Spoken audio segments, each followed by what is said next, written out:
സംവിധാനത്തിന് വേണ്ടി ഉജ്ജ്വലമായ ഒരു സമരം നടന്നു. ചരിത്ര താളുകളിൽ ആവേശപൂർവം അത് നിലനിൽക്കുകയാണ്.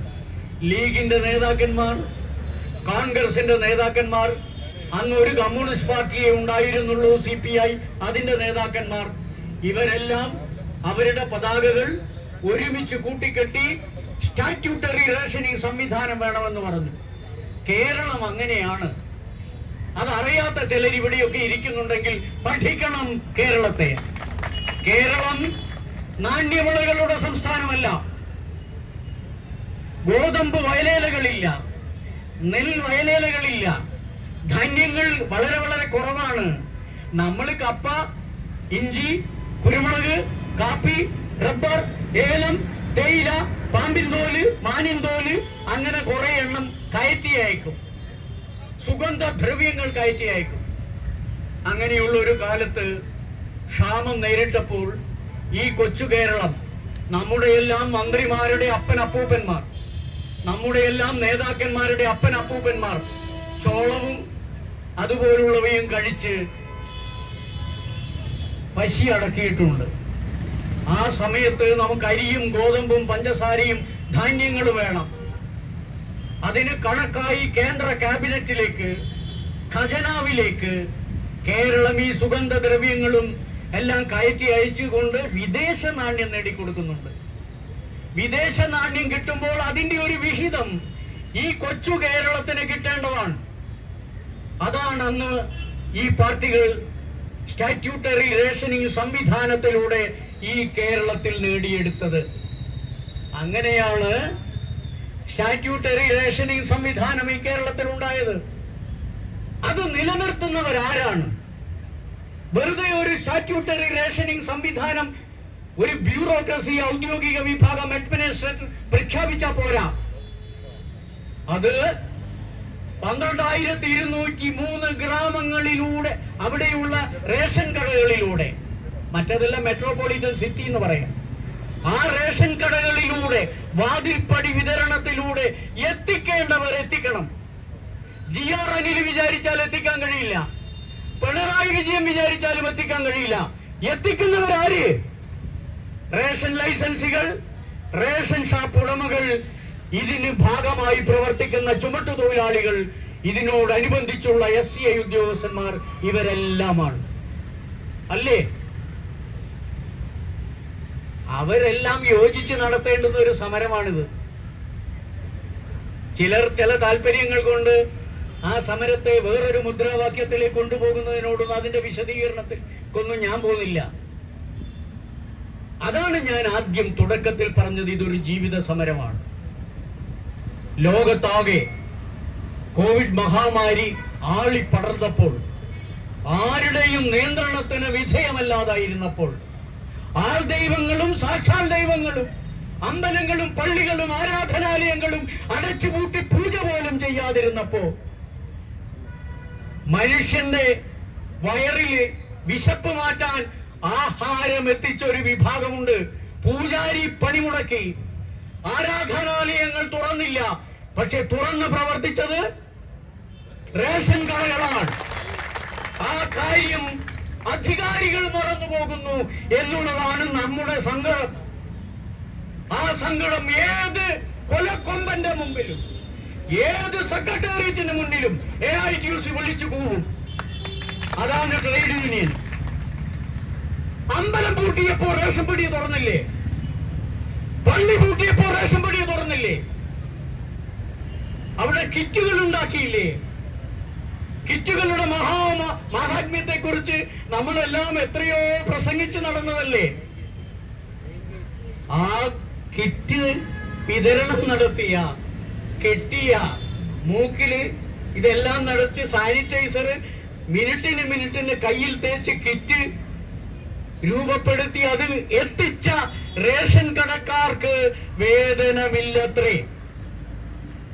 അത് അനുവദിക്കില്ല.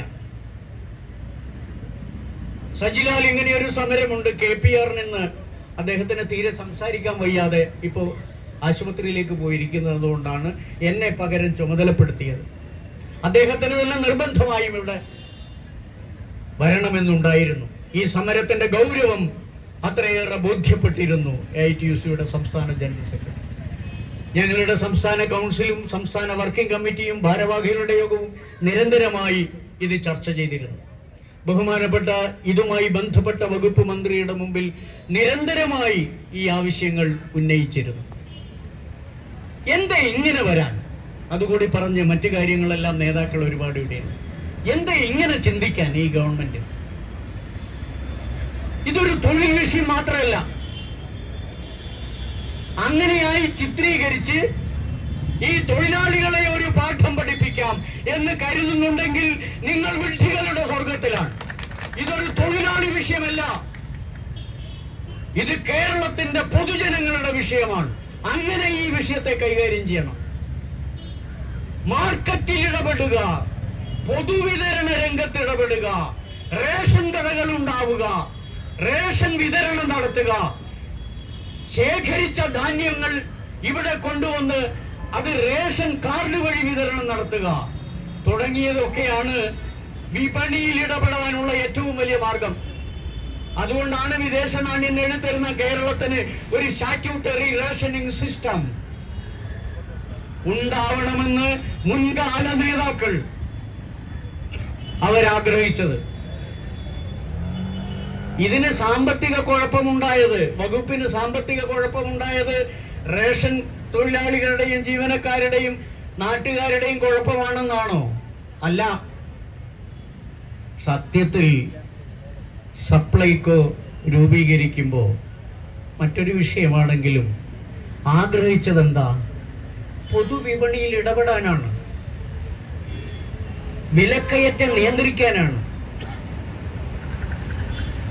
ഒരു ഗ്രാമപഞ്ചായത്തിൽ ഒരു മാവേലി സ്റ്റോർ എന്ന് പറയുന്നത്, അതിനു മുമ്പ്, ഈ മാവേലി സ്റ്റോറുകൾ വരുന്നതിന് മുമ്പ് ഓരോ കൊച്ചു കടകളിലെയും മുളകിന്റെയും അരിയുടെയും വെല്ലത്തിന്റെയും മറ്റ് ധാന്യങ്ങളുടെയും വില നിശ്ചയിച്ചത് ആരാ? അതെല്ലാം ഓരോ മാർക്കറ്റുകാരാണ്. ഈ മാവേലി സ്റ്റോറുകൾ വന്നതിന് ശേഷം വില നിയന്ത്രിച്ചത് ആരാ?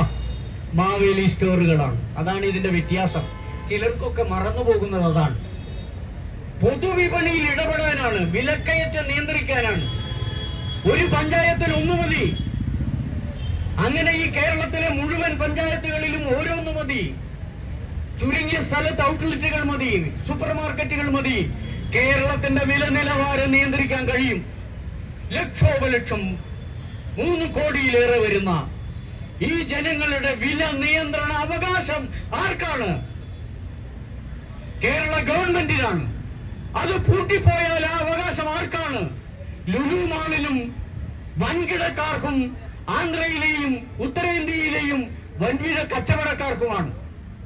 ഇത് നശിപ്പിച്ചാൽ അവർക്കാണ് നേട്ടം.